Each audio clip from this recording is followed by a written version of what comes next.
Good morning friends, कैसे हैं आप सब। हमने लास्ट किया था आरटी एक्ट 2009 का मीनिंग कि उसका मीनिंग क्या है, उसमें बेसिकली क्या बात करी गई है। आज हम करेंगे features and significance of RTE 2009। देखिए, अगर हम मीनिंग को रिकॉल करें तो हमने उस मीनिंग में पढ़ा था कि आरटीई एक्ट क्या है। बेसिकली उसमें मेन पॉइंट था कि उसमें 6 to 14 ईयर्स तक के सभी बच्चों को फ्री एंड कंपलसरी एजुकेशन देनी है, जो कि 6 to 14 ईयर्स की एज क्राइटेरिया में आते हैं। और उसमें जो था कि कुछ प्रोविजन से कि लाइक जब वो एडमिशन के लिए जाएंगे स्कूल में तो उनसे किसी प्रकार का स्कूल के बिहाफ पे कोई भी एडमिशन फॉर्म फिल नहीं कराया जाएगा, या उनसे कोई आइडेंटिटी प्रूफ नहीं मांगा जाएगा, कोई डोनेशन नहीं लिए जाएंगे, मतलब किसी भी प्रकार के अदर चार्जेस जो है, एनी काइंड ऑफ चार्जेस कुछ भी उनसे मतलब डिमांड नहीं की जाएगी। इफ़ इन केस अगर ऐसा होता है कि अगर कोई स्कूल बच्चों से इस प्रकार की डिमांड करता है तो उनके अगेंस्ट क्या लिया जाएगा, एक्शन लिए जाएंगे। ठीक है, तो अगर हम देखते हैं कि जैसे हमने मीनिंग पढ़ा था कि अगर आप मीनिंग को अच्छे से समझ गए हैं और अगर आप उसको अच्छे से एक्सप्लेन कर सकते हैं, अगर आप समझ चुके हैं तो उसको अच्छे से एक्सप्लेन कर देंगे। और आप देखेंगे कि जो मीनिंग आपने पढ़ा है वही इसके फीचर्स है, उसमें से मेन की पॉइंट्स अगर आप लर्न कर लेते हैं आप उसको ईजिली जो है एलैबोरेट कर सकते हैं। चलिए, अब हम इसमें पढ़ लेते हैं features and significance of RTE act 2009, जिसमें कि हमारा फर्स्ट फीचर है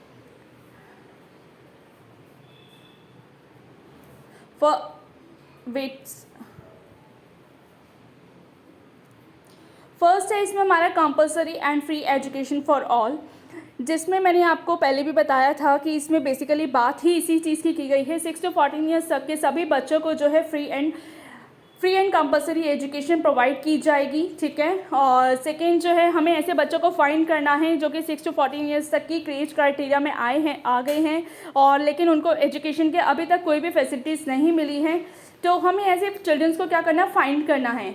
ठीक है, तो उनको जो है हमारे को फंडामेंटल राइट्स के अकॉर्डिंग जो है उनको जागरूक करना है, उनको अवेयर करना है कि वो उनका फंडामेंटल राइट है एजुकेशन लेने का।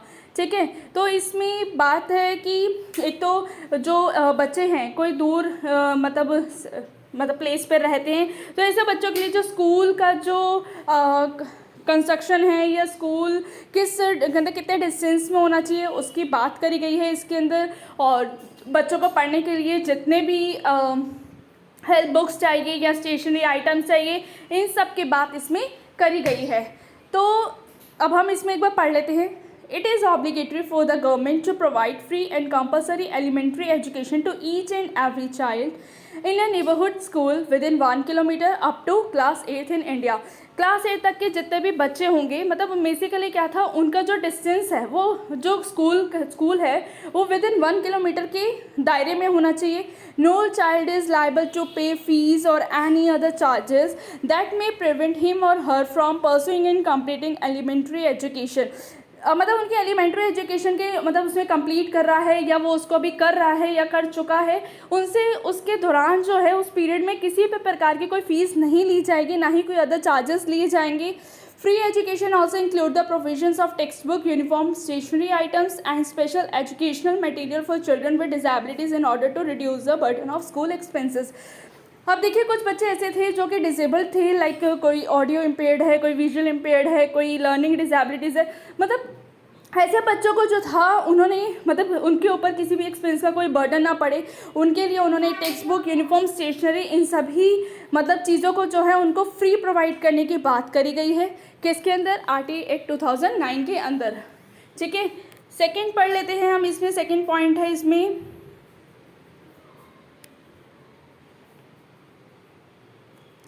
The benchmark mandate. इस पॉइंट के अंदर बेसिकली बात करी गई थी कि जो टीचर्स हैं, टीचर्स का रेशियो क्या होना चाहिए। जैसे कि अगर क्लास में अगर 40 स्टूडेंट्स हैं तो आज भी ये मैंडेट है कि 40 स्टूडेंट्स के ऊपर कम से कम एक टीचर की प्रेजेंट होना मतलब अनिवार्य है, ज़रूरत है। ठीक है, और जो गर्ल्स और बॉयज़ हैं उनके लिए जो टॉयलेट है वो क्या होना चाहिए, सेपरेट होना चाहिए। उनके लिए जो वाटर है वो क्लीन होना चाहिए, फैसिलिटी होनी चाहिए ड्रिंकिंग वाटर की।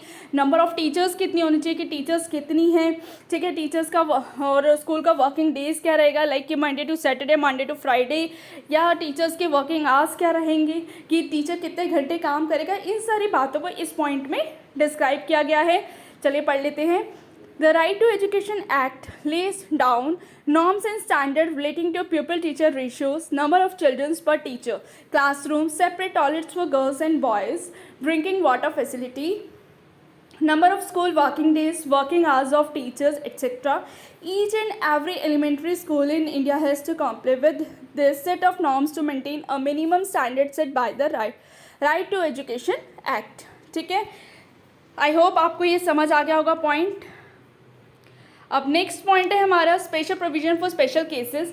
अब कुछ ऐसे स्पेशल केसेस थे लाइक जैसे कि कोई बच्चा है, अगर वो किसी भी रीज़न की वजह से अगर अपनी एजुकेशन कोर्स मतलब नहीं कर पाया है, पूरी नहीं कर पाया है, तो ऐसा नहीं है कि जब वो स्कूल में एडमिशन के लिए जाएगा तो उसको स्टार्टिंग से ही मतलब उसमें अपना एडमिशन लेना पड़ेगा। नहीं, उसका जो एडमिशन है उसकी वो एज के अकॉर्डिंग होगा। और रही बात उसकी प्रीवियस नॉलेज की, तो वो टीचर का काम है कि वो टीचर उसको कुछ ऐसे मतलब स्पेशल इंस्ट्रक्शन देगा या कुछ मतलब डिफरेंट टाइप्स ऑफ टेलम का यूज़ करके जो है उसकी नॉलेज को क्या करेगा, एनहांस करेगा।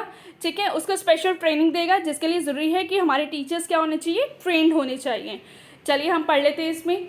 The Right to Education Act mandates that an out-of-school child should be admitted to an age-appropriate class and provided with special training to enable the child to come up to age-appropriate learning level. ठीक है, चलिए next point पढ़ लेते हैं हम इसमें। Next and last point is zero tolerance against discrimination and harassment. मतलब हमें बच्चों को किसी भी प्रकार से जो है मतलब उसकी मानसिक प्रताड़ित नहीं करना है, उनके साथ किसी भी प्रकार का भेदभाव नहीं करना है, उनको किसी प्रकार की कोई पनिशमेंट नहीं देना है। ठीक है, तो इसमें बात करी गई कि मतलब कि कोई भी बच्चे, अब देखिए हमारी जो सोसाइटी है उसमें डिफरेंट टाइप्स ऑफ रिलीजियस है। ठीक है, तो इसमें हर तरीके का बच्चा आता है। तो हम आर्टिकल एक्ट के अंदर ये बात करी गई कि उनके लिंग, जाति, धर्म, कास्ट किसी भी आधार पर, किसी भी बेस पर उनमें जो है डिस्क्रिमिनेशन नहीं किया जाएगा। सबको जो है फंडामेंटल राइट है, सो सबको इक्वल जो है राइट्स प्रोवाइड किए जाएंगे। ठीक है, उनको भी जो है पार्टिसिपेशन के जो है मतलब अवसर दिए जाएंगे। तो इसमें पॉइंट में है the right to education act 2009 prohibits all kind of physical punishment and mental harassment, discrimination based on gender, caste, class and religion, screening procedure for admission of children, capitation fee, private tuition centres and functioning of unrecognised schools. उनसे मतलब किसी भी प्रकार से जो है भेदभाव नहीं किया जाएगा। उनमें जो है उनको उनकी कास्ट के कि कोई लो क्लास का है, कोई मिडिल क्लास का, कोई हाई क्लास का, मतलब किसी भी प्रकार से उनके साथ किसी भी उसमें डिस्क्रिमिनेशन नहीं करना है। उनसे कोई प्राइवेट ट्यूशन्स नहीं प्रोवाइड की जाएगी। अगर कोई भी स्कूल ऐसी कोई भी काम करता है जो कि आरटीआई एक्ट के अंदर जो है क्लियरली मना किया गया है, तो उसके अगेंस्ट जो है एक स्ट्रिक्टली एक्शन लिया जाएगा। तो ये हमारे पॉइंट्स से। अब आप अगर चाहें तो अपने कुछ की पॉइंट्स लिख के उसका एलेबरेट कर सकते हैं। मेन है कि आपको इसका जस्ट समझ में आना चाहिए कि इसका जस्ट क्या है और इसमें बेसिकली आरटीआई एक्ट में क्या बात करी गई है। तो आप इसको 16 मार्क्स में बहुत इजीली एक्सप्लेन करके लिख सकते हैं। और अगर आपको इसकी वीडियो चाहिए तो आप मेरे को कमेंट बॉक्स में कमेंट करके बता सकते हैं। और नेक्स्ट वीडियो में जल्दी ही अपलोड करूँगी। हमारा नेक्स्ट टॉपिक रहेगा न्यू एजुकेशन पॉलिसी। ठीक है, और उसके बाद हम कोठारी कमीशन के बारे में भी पढ़ेंगे, जो कि 1964 to 66 में उन्होंने क्या क्या बात करी है। 3 लैंग्वेज फॉर्मूला के बारे में बात करेंगे। तो अभी के लिए बस इतना ही। प्लीज़ इस चैनल को लाइक एंड शेयर, सब्सक्राइब करना ना भूलें। Thank you so much guys.